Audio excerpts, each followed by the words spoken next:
पुत्रदा एकादशी व्रत कथा।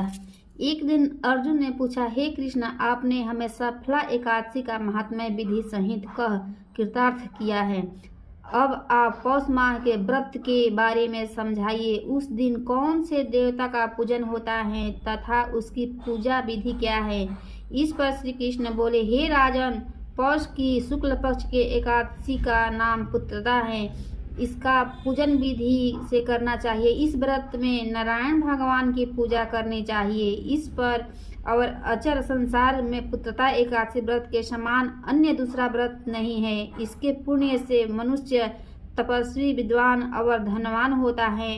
इसकी एक कथा है, उसे सुनो। भद्रावती नगरी में सुकेतुमान नाम का एक राजा राज्य करता था। वह निसंतान था। उसकी स्त्री का नाम सभ्या थी। वह सदैव निपुत्री होने के कारण चिंतित रहती थी। उस पुत्रहीन राजा के पितर रो रो कर पिंड लेते थे। इसके बाद हमें कौन पिंड देगा। इधर राजा भी बंधु बांधव, मंत्री, मित्र, राज्य, हाथी, घोड़ा आदि से भी संतोष नहीं होता था। उसका एकमात्र कारण पुत्रहीन होना था। वह विचार करता था कि मेरे मरने पर मुझे कौन पिंड देगा। पुत्र बिना पितरों को देवताओं से रिष्ट नहीं हो सकती। जिस घर में पुत्र न हो वह सदैव अंधेरा ही रहता है। इस तरह राजा रात दिन इसी चिंता में लगा रहता। एक दिन राजा ने अपनी शरीर त्याग देने की सोची, परंतु विचार करने लगा, आत्मघात करना महापाप है। राजा इस तरह मन में विचार करके एक दिन छिप कर वन को चला गया। राजा घोड़े पर सवार होकर वन पक्षियों और वृक्षों को देखने लगा। उसने वन में देखा कि मृग, बाघ, सुअर, सिंह, बंदर, सर्प आदि भ्रमण कर रहे हैं। हाथी अपने बच्चों को हथिनिया के बीच घूम रहे हैं। उस वन में राजा ने देखा कि कहीं तो सियार कर्कश शब्द कर रहे हैं और कहीं मोर ध्वनि कर रहे हैं। वन में दृश्य को देखकर राजा को सोच विचार में दोपहर हो गई।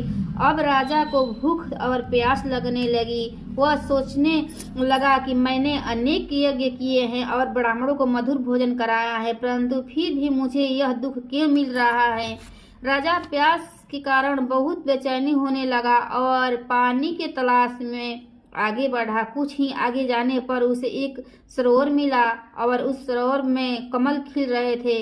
उस सरोवर के सारस, हंस, मगरमच्छ आदि जल क्रीड़ा कर रहे थे। उस सरोवर के चारों तरफ मुनियों का आश्रम बने थे। उस समय राजा के दाहिने अंग फड़कने लगे। राजा अपने प्रसन्न होकर सरोवर के किनारे बैठे हुए मुनियों को देखकर घोड़े से उतरा और दंडवत करके उनके सम्मुख बैठ गया।